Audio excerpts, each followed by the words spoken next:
सभी हनुमान भक्तों को मेरा राम राम। दोस्तों, मैं आपके लिए बहुत छोटा सा एक वीडियो लेकर आई हूँ क्योंकि मुझे कोल्ड और कफ की प्रॉब्लम हुई है और मैंने सैटरडे को भी आपको वीडियो नहीं दे पाया था, तो मैंने सोचा एक छोटा सा आपके लिए वीडियो बना देती हूँ। एक सच्ची अनुभूति मैं आपके लिए लेकर आई हूँ। दोस्तों, ये अनुभूति आपको ज़रूर पसंद आएगी। और आज का प्रश्न मैं स्क्रीन पे नहीं लिख पाई हूँ, टाइम नहीं था। वीडियो मैंने आज ही बनाया है सुबह, और तबीयत ठीक ना होने की वजह से काम नहीं हो पा रहा है। तो मैं प्रश्न ऐसे ही आपसे पूछ लेती हूँ, आप सब लोग आंसर प्लीज दे दीजिएगा कि हनुमान जी को जो गदा प्राप्त हुई थी वो किसने दी थी? क्या स्वयं सूर्य देव ने दिया था, या अग्निदेव ने दिया था, या वरुण देव ने दिया था, या कुबेर ने दिया था? जल्दी से आप मुझे उत्तर कमेंट कीजिएगा। और अगर आपको मेरी आवाज़ कुछ अलग सुनाई पड़ रही हो तो उसके लिए मैं आपसे माफ़ी मांगना चाहती हूँ, क्योंकि जुकाम की वजह से आवाज़ थोड़ी सी बैठ गई है और गले में भी पेन हो रहा है। तो दोस्तों, आज की जो कहानी है वो है हेमलता गोयल जी की। और उनको जब ये कोरोना हुआ था दोस्तों, तो वो लिखती हैं कि मुझे भी कोरोना हो गया था, तो मैं बहुत परेशान हो गई थी, मुझे कुछ समझ में नहीं आ रहा था उस कोरोना की वजह से। और आगे वो लिख रही हैं कि जैसे ही मेरी कोरोना की रिपोर्ट पॉजिटिव आई, मुझे घर के एक कमरे में आइसोलेट कर दिया गया। एकदम उदास एवं निराश हो गई, अकेली बिना पानी के घायल मछली के जैसे तड़पने लगी थी। शारीरिक पीड़ा के साथ साथ मानसिक दबाव, तनाव सब बढ़ रहा था। दोस्तों, उस समय ज़्यादातर लोग जो आइसोलेट हुए थे उनके साथ ये प्रॉब्लम हो गई थी, क्योंकि परिवार का साथ इस समय बहुत ज़रूरी होता है और परिवार वाले ही सबसे ज़्यादा दूर हो गए थे, क्योंकि उनको भी कोरोना होने की संभावना बढ़ जाती थी। इसलिए वो समय बहुत कठिन था, और जिन्होंने उसको झेला है उनकी मनोदशा जो है वो ही समझ सकते हैं। आगे लिख रही हैं कि मैंने हाथ जोड़कर भगवान का स्मरण किया और कहा, प्रभु मुझे किस अपराध की सजा दे रहे हो? प्रभु की कृपा से उसी समय मुझे श्री राम चंद्र जी के 14 वर्ष का वनवास याद आ गया, जिसने मेरे लिए एक आदर्श बनकर मुझे अपनी बीमारी से लड़ने का हौसला दिया। मैंने महसूस किया कि मुझे तो केवल 14 दिन का एकांतवास हुआ है, वो भी घर में। परंतु राम जी को, जो अयोध्या के राजकुमार थे, उनको तो 14 वर्ष का वनवास हुआ था। उन्हें तो लेश मात्र भी दुख नहीं हुआ था, बल्कि प्रसन्नता पूर्वक वनवास स्वीकार कर लिया था। जब वो भगवान होकर इतनी कठिन विपत्तियों में विचलित नहीं हुए, अपने चेहरे की मुस्कान को भी सदैव बनाए रखा तथा सुख का अनुभव किया, तो मैं क्या ये 14 दिन नहीं काट सकती? उनकी प्रसन्नता और धैर्य ने मेरे हौसले को बुलंद किया।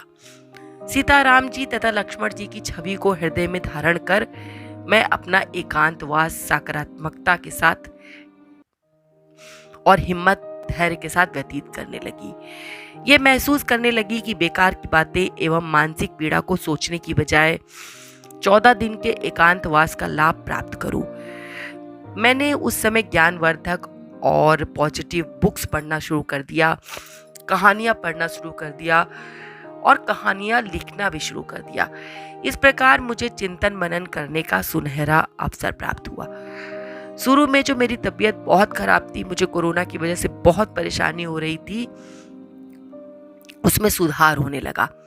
जैसे राम जी ने अपने वनवास काल में राक्षसों को मारकर साधुओं की रक्षा की एवं धर्म की पुनः स्थापना की, वैसे ही मैंने अपने नकारात्मक विचारों को समाप्त कर सकारात्मक विचारों को अपनाया और अपने कोरोना संक्रमण को हराया। राम जी के 14 वर्ष के वनवास और त्याग के स्मरण ने मेरे हौसले को बढ़ा दिया और मुझे कोरोना जैसी महामारी से निपटने की हिम्मत प्रदान की।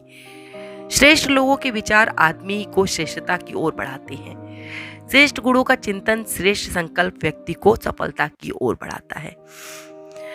अपने अंतःकरण की भावनाओं के माध्यम से मैं यही कहना चाहूंगी कि कठिन परिस्थितियों में भगवान पर श्रद्धा और विश्वास बढ़ाने वाली भगवान लीला का स्मरण करना चाहिए, जिससे आप विपरीत से विपरीत परिस्थितियों में अपने जीवन को सुधार सकते हैं। और आगे ये लिखती हैं कि मैं राम जी और हनुमान जी की भक्त हूँ और उन्हीं की वजह से मुझे आज कोरोना से मुक्ति प्राप्त हुई और मैं सुरक्षित हूँ। दोस्तों ये जो कहानी मैंने आपको सुनाई है, ये जो स्टोरी आपके साथ शेयर कर रही हूँ, ये हेमलता गोयल जी की स्टोरी है और इसे मैंने गीता प्रेस से छपने वाली कल्याण नामक पत्रिका से खोजकर आपके लिए निकाला है, क्योंकि मेरे पास जो स्टोरी थी वो थोड़ी बड़ी ज़्यादा थी और आज मेरी तबीयत नहीं ठीक थी, तो मैंने छोटी सी स्टोरी आपके साथ शेयर कर दी है। उसके लिए मैं माफ़ी चाहती हूँ। अब मैं उन लोगों का नाम लेना चाहूँगी जिन्होंने मुझे सही जवाब दिया था।